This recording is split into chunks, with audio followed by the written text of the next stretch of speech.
Karya saya mana-mana pun, tapi terutamanya ni nama ni, kalau baca sekali lalu nak seronok, dapatlah seronok. Kalau dive in dalam sikit, dapatlah lapisan-lapisan yang seterusnya.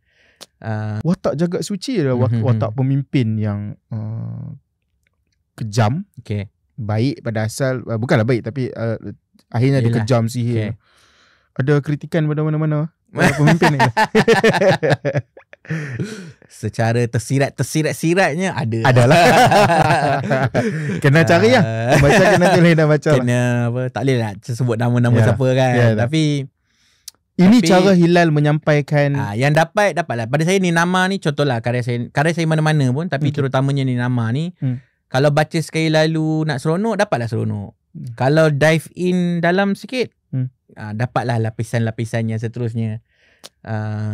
Rupanya Hilal tengah buat kritikan sosial dekat sini. Rupanya benda macam ni Hilal nak tegur macam ni rupanya.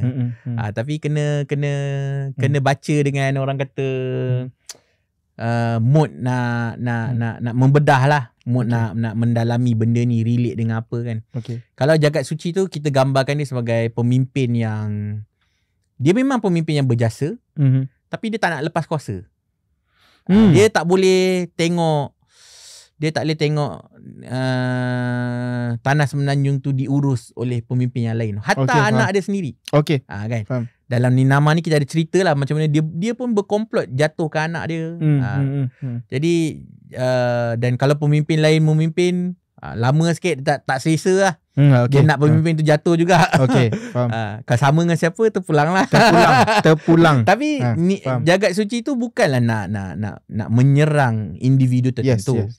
Tapi satu muhasabah lah kepada kepimpinan kita di Malaysia. Supaya kita kena nampak negara kita ni bukan kita punya. Negara kita ni akan diwariskan.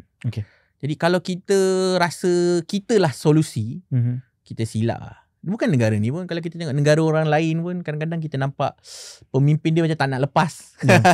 Faham.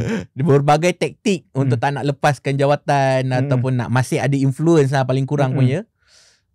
Bukan satu benda yang sihat lah. Bila kamu dah, contohlah fasa kepimpinan kamu dah berakhir, tapi kamu masih nak sibuk-sibuk mengacau pemimpin yang seterusnya.